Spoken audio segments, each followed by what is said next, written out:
Which brings me to our crappy culture.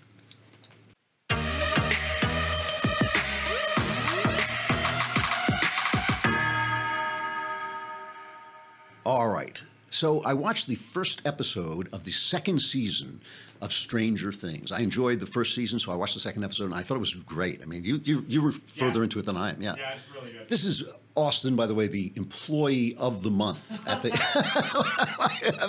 at the Daily. I didn't even know we had an employee of the month, and if I had known it was you, I would have thought, what the? It means nothing now. Did they give you anything? They put your picture up or something? Yeah, I got a giant plaque on the wall with a terrible picture of me. Well, congratulations. You deserve it, he said, lying. No, that's great. But you're far into Stranger Things, and it remains good because the first one was dynamite. It really was. Yeah. So, well, you know what we should play? We put out this video. This is a recap. If you haven't seen the first season, there's some spoilers in this. This is just a little bit of the Daily Wire's 3-minute recap of the entire first season.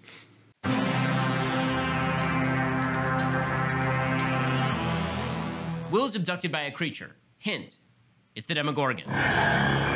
Will's mom and brother notice he's gone missing. While boys get bullied by mouth breathers, Barb is concerned that Nancy likes Steve. Nancy's great. Nancy's a 10. Why is she dating Steve? So Police Chief Hopper checks things out with Joyce while a secret government facility is investigating a gateway. A girl named 11 has escaped the facility. Barb is sucked into the Upside Down and killed. Seriously, look, Steve is fine, maybe for Barb, but... We don't have that much time. Can we please get through this? All right.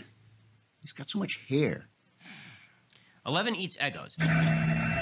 Hopper tells the boys not to go looking on their own. In the meantime, Joyce gets mysterious calls from Will, and they all go looking for him, only to find 11. 11 explains that Will is trapped in the Upside Down, prisoner to, you guessed it, gang, the Demogorgon.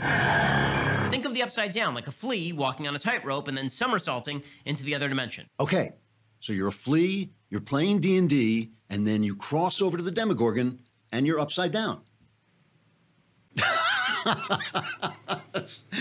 Noel's demonstrating which costumes you're not allowed to wear while wearing them himself. The only thing I want to say about this is when I've watched the first season, if you're like me, a Stephen King fan, every scene and every character is stolen from Stephen King and from Steven Spielberg. The kids are characters from Stephen King novels, the facility, the government facility doing evil experiments, even the kind of atmosphere is a Stephen King / Spielberg-y thing. And it does bring up this gripe I have, and this is not an attack on the show at all, because I really like the show. But it does bring up this gripe I have that this is a generation with no original content. Everything they do is from the 80s and the 70s. Star Wars, all the superheroes are back from the 40s and 50s, Superman and Batman and all these things. And the one exception is Harry Potter. That is the one big exception. That is a mythology that has come into being since the baby boomer generation. This is Harry Potter's the one exception. And I would just like to put forward very briefly, because I'm running out of time, but I put forward a theory that because the hideous baby boomer generation, of which I'm ashamed a part, because we destroyed the culture, that the new generation has no tools with which to build their own mythology. And this is especially true when it comes to the relationship between the genders, because women are told what they should be. They're told that they should be strong. Like, I'm very uninterested in strong women, but like if what you mean by strong is doing the right thing and standing up for things, women have been strong like that for years, very, very strong. But if what you mean is like, punching people in Wonder Woman and winning World War I in this fantasy world, that to me is nonsense.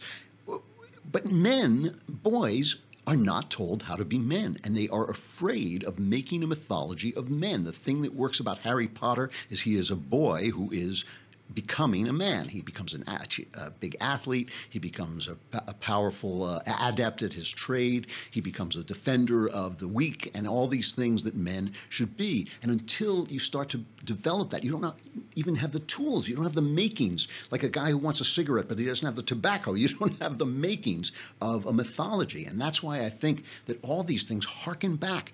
I mean, Stranger Things is wonderful, but it's a 1980s piece. I mean, it not only is about the 1980s, it could have been written in the 1980s, and all of the tropes in it come from the 1980s. And it's really interesting. I think that when I talk, I see in the eyes of younger people, when I talk about what manhood means and what femininity means, I can see this kind of like look as if I am speaking Swahili, basically, because they have never heard anybody say it, and they think it's daring, and they think it's like, and the left has wrapped them up in so much fear, what costume they can wear, how they can be a man, what they can say, what they can't say, that they're afraid to burst out and just say, you know what? Get stuffed, leftists. Get stuffed. You're wrong, and we're going to say what's right, and we're going to tell what's true, and we're going to make art that's true, and we don't care whether Hollywood likes us or not, and we don't care whether the publishing industry likes us or not, because we now have our own tools for publishing and making things. And when they start to do that, there'll be a new mythology, which is what this country needs to move us into the future. And that is our crappy culture, and now I got to say goodbye. Tomorrow is... We have some. Tuesday. Yes, tomorrow's Tuesday, and we have some incredibly wonderful guest, but I don't know who it is. I'm Andrew Klavan. This is the Andrew Klavan Show. We will talk to you then.